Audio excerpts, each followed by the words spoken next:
नमस्कार। आज हम तुलसीकृत राम लक्ष्मण परशुराम संवाद की दूसरी कड़ी के साथ यहाँ प्रस्तुत हैं और मैं वीणा मिश्रा इस कड़ी के अंतर्गत आपको दूसरे पद्यांश के शब्दार्थ, काव्य सौंदर्य एवं उसकी संपूर्ण व्याख्या आपके समक्ष प्रस्तुत करने जा रही हूँ। तो आइए चलते हैं इस यात्रा में। द्वितीय पद्यांश, आप यहाँ संपूर्ण रूप से इस पद्यांश को देख सकते हैं। पहले इसमें चौपाई है और इसके पश्चात जो अंतिम दो लाइन है वो दोहे की हैं। तो आइए अब हम संवाद के अनुसार इसका अध्ययन करते हैं। जो पहला संवाद है वो लक्ष्मण का है। लक्ष्मण के संवाद चौपाई छंद में।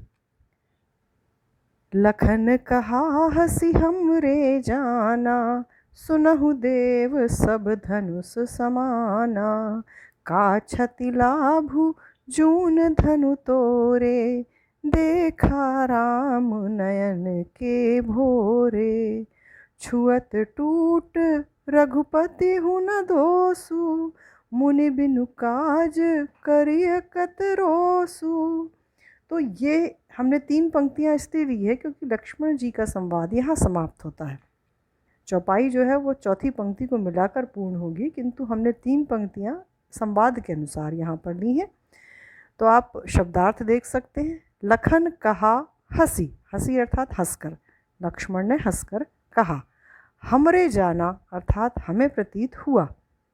सुनहु देव अर्थात सुनो देव, देव यहाँ परशुराम जी को संबोधित किया गया है। सब धनुष तमाना, कि हमें तो सब धनुष एक जैसे लगते हैं। का क्षति लाभु, क्षति यानी नुकसान और लाभ यानी फायदा। तो क्या नुकसान या क्या फायदा है? जून धनु तोरे, जून यानी पुराना, धनु तोरे अर्थात धनुष तोड़ने टूटने पर। मतलब जो शिव जी का धनुष था वो बहुत पुराना है, उसके टूट जाने पर क्या नुकसान या क्या फायदा? देखा राम नयन के भोरे, देखा मतलब राम जी ने उसे किस तरह से देखा था? नयन अर्थात नया समझ के, नए के भोरे, भोरे अर्थात धोखे में देखा था, नया समझ के उसको उठाया था, किंतु वो तो बहुत कमज़ोर निकला, पुराना निकला और टूट गया। छुअत टूट रघुपति है न दोसु, छुअत टूट अर्थात छूते ही वो टूट गया। तो इसमें रघुपति हूँ अर्थात रघुपति अर्थात राम का कोई दोष नहीं है, न दोसु, दोसु अर्थात दोष, दोष या उनकी गलती नहीं है। मुनि बिनु काज अर्थात हे मुनिवर, मुनिवर परशुराम को कहा गया है। बिनु काज अर्थात बिना कारण के, करिए कत रोसु अर्थात क्यों क्रोध करते हैं। ठीक है, तो ये थे शब्दार्थ। अब हम पूर्ण इसकी व्याख्या देखते हैं। लखन कहा हसी हमरे जाना, जब परशुराम के वचन उन्होंने सुने लक्ष्मण ने, तो वो हंसते हुए उन्होंने कहा कि हमें प्रतीत हुआ। लखन कहा हसी हमरे जाना, कि हे मुनिवर, हमें ऐसा प्रतीत होता है कि सभी धनुष एक समान होते हैं। सुनहु देव सब धनुष समाना, कि हे मुनिवर सुनिए, हमें तो ऐसा लगता है कि सारे धनुष एक जैसे होते हैं।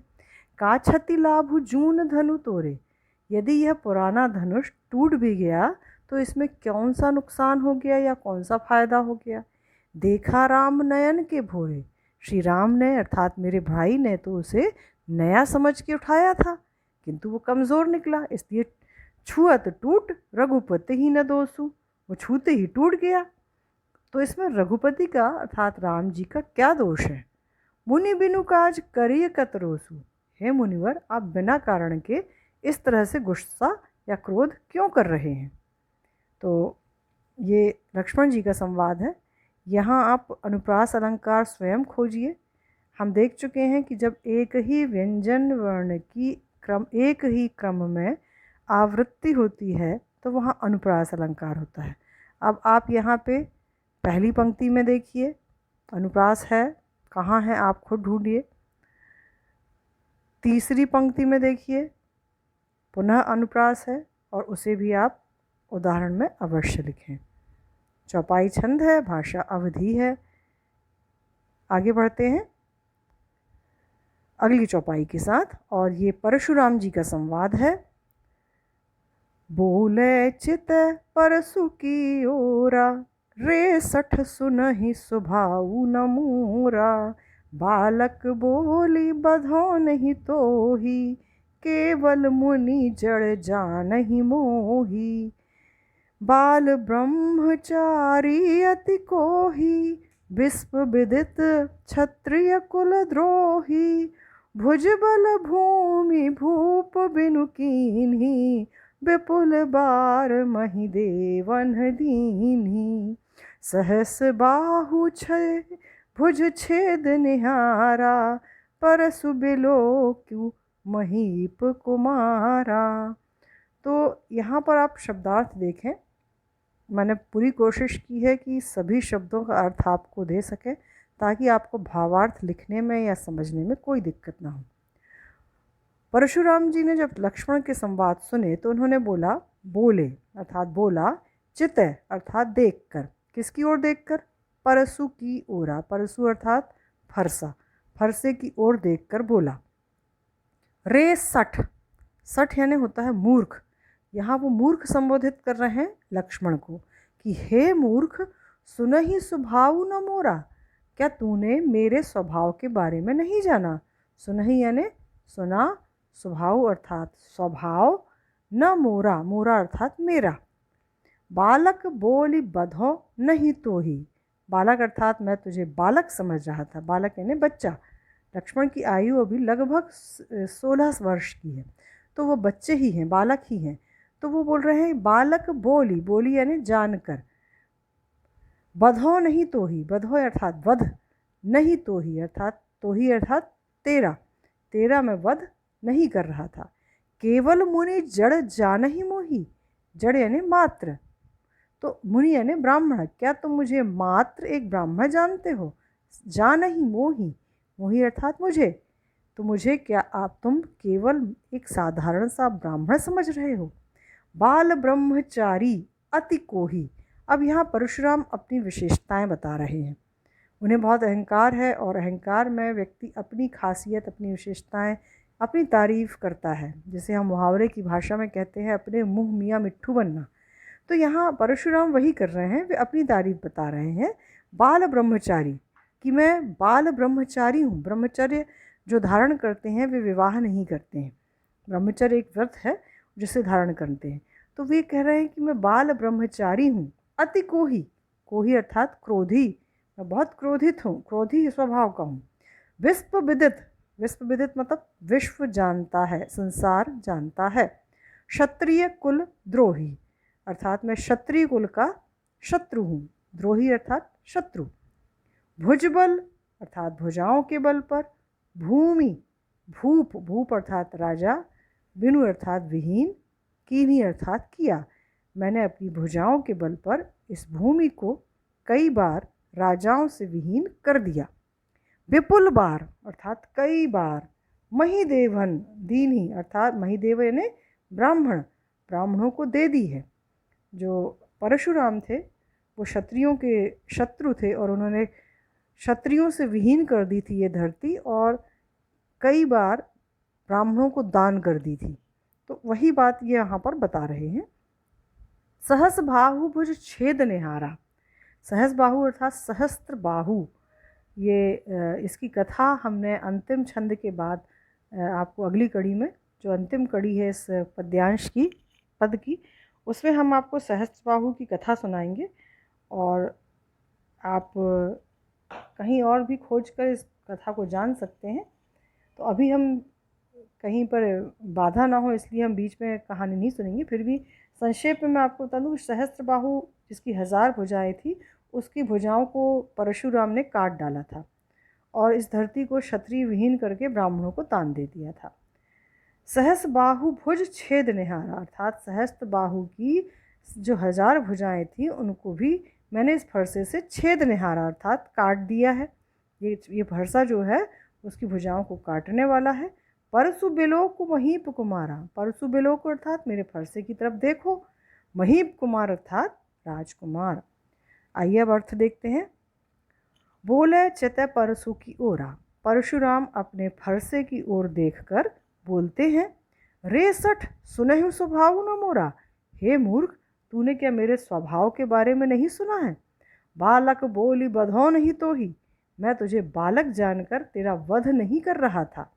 केवल मुनि जड़ जान ही मोही, क्या तू मुझे साधारण सा ब्राह्मण समझ रहा है? ब्राल ब्रह्मचारी अति कोही, मैं बाल ब्रह्मचारी हूँ और अत्यंत क्रोधी स्वभाव का हूँ। विश्व विदित क्षत्रिय कुल रोही, ये सारा संसार जानता है कि मैं क्षत्रियों का बहुत बड़ा शत्रु हूँ। भुज बल भूमि भूप बिनु कीन्ही, मैंने अपनी भुजाओं के बल पर इस धरती को राजाओं से विहीन किया है। विपुल बार महीदेवन दीनी, और अनेक बार ब्राह्मणों को इसे दान कर दिया है। सहस्त्र बाहु भुज छेद निहारा, सहस बाहु की हजारों भुजाओं को काटने वाले मेरे इस फरसे की ओर देखो राजकुमार। परसु बिलोक महीप कुमारा, अर्थात राजकुमार मेरे इस फरसे की ओर देखो। तो यहाँ जो परशुराम है अपना फरसा दिखाकर लक्ष्मण को डराना चाह रहे हैं।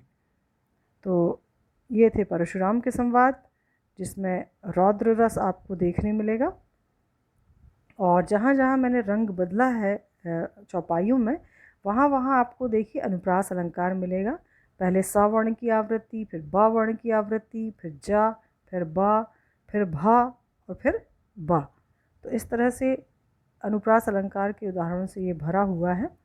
और सामासिक शब्दावली है, जैसे सहस बाहु भुज, महीप कुम्हारा, महीदेवन, तो क्षत्रिय कुल, ये सब सामासिक शब्दों का प्रयोग है। आगे बढ़ते हैं। ये इस पद्यांश का दोहा छंद है, जो अंतिम दो पंक्तियां हैं, और इसमें परशुराम का संवाद है। परशुराम लक्ष्मण से कह रहे हैं, मातु पितहु जनी सोच बस, करसी महीस किशोर, गर्भन के अर्भक तलन, पर सुमोर अति घोर।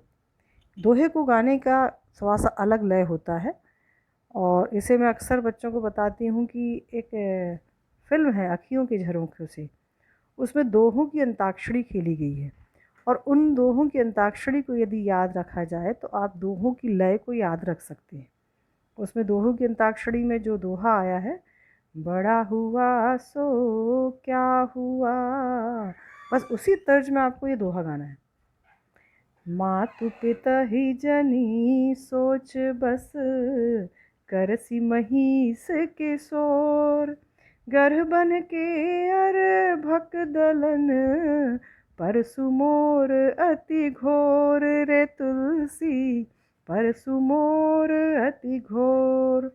तो दोहा पढ़ने के लिए आप इस फिल्म के गाने के माध्यम से इसे याद रख सकते हैं, इसकी लय को। अब शब्दार्थ देखते हैं। मातु अर्थात माता, पिता ही अर्थात पिता, जनी अर्थात मत, सोच बस, सोच में चिंता में मत डालो। करसी महीस किशोर, करसी अर्थात मत डालो, महीस किशोर अर्थात राजकुमार। तो यहाँ लक्ष्मण को राजकुमार कह के संबोधित करते हुए परशुराम उन्हें सचेत कर रहे हैं कि तुम अपने माता पिता को चिंता में मत डालो, अर्थात तुम मुझसे इस तरह से विवाद करोगे तो मैं अपने फरसे से तुम्हें नुकसान पहुंचा सकता हूं, तो इस तरह तुम अपने माता पिता को चिंता में मत डालो। अब ये अपने फरसे की विशेषता बताते हैं। गर्भन के अर्भक दलन, गर्भन मतलब गर्भ में, गर्भ के अंदर, जब बच्चा पैदा होने वाला होता है तो उसके पहले 9 महीने तक वह माता के गर्भ के अंदर रहता है, बाहर तो दिखाई नहीं देता। तो गर्भन अर्थात गर्भ के, अर्भक, अर्भक अर्थात गर्भस्थ शिशु जो गर्भ के भीतर होता है। दलन, दलन अर्थात मारने वाला। परसु मोर, मोर यानी मेरा, अति घोर अर्थात अत्यंत भयानक। तो ये अपने फरसे की विशेषता बता रहे हैं कि ये इतना भयानक है कि गर्भ के भीतर स्थित या गर्भ के भीतर रहने वाले शिशु को भी मारने में सक्षम है, अर्थात इनका फरसा देखकर स्त्रियों के गर्भ गिर जाते हैं। तो ये उसकी भयानकता यहाँ पर दिखा रहे हैं।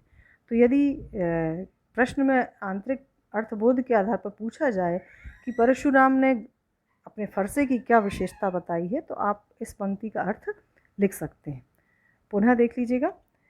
परशुराम कह रहे हैं कि हे लक्ष्मण या हे राजकुमार, तुम अपने माता पिता को इस तरह से चिंता में मत डालो। मेरा जो फरसा है वो अत्यंत भयानक है और यह गर्भस्थ शिशु की भी हत्या करने या उसको मारने में भी समर्थ है। तो ये परशुराम का अहंकार यहाँ बोल रहा है। अब हम चलते हैं अर्थबोध के प्रश्नों की तरफ। तो यहाँ हमने जो चौपाई और दोहे का अध्ययन किया है उसके आधार पर कुछ प्रश्न हैं। वर्णित पद्यांश में अनुप्रास अलंकार के उदाहरण खोजें, जिस पर हम चर्चा कर चुके हैं। धनुष टूटने के लक्ष्मण ने क्या क्या कारण बताए।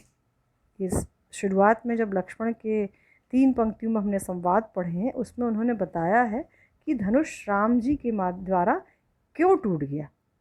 परशुराम अपनी क्या विशेषता बताते हैं। परशुराम ने, हमने एक जगह चर्चा की थी आपसे, अपने मुँह मियाँ मिट्ठू बनना, अर्थात अपनी स्वयं की तारीफ उन्होंने की है। तो आप वही इसमें उत्तर लिखेंगे। परशुराम के अनुसार उनके फरसे की क्या विशेषता है, इस पर हमने अभी आपसे चर्चा की है। और सहस्त्रबाहु और परशुराम की शत्रुता की जानकारी प्राप्त करें। तो ये थे अर्थबोध के प्रश्न। उम्मीद है आपको समझ आ गए होंगे, और अपने चैनल को अवश्य सब्सक्राइब करें ताकि आपको आगे की कड़ियों की जानकारी मिलते रहे। और यदि कोई संदेह हो तो आप कमेंट बॉक्स में अवश्य पूछ सकते हैं। धन्यवाद।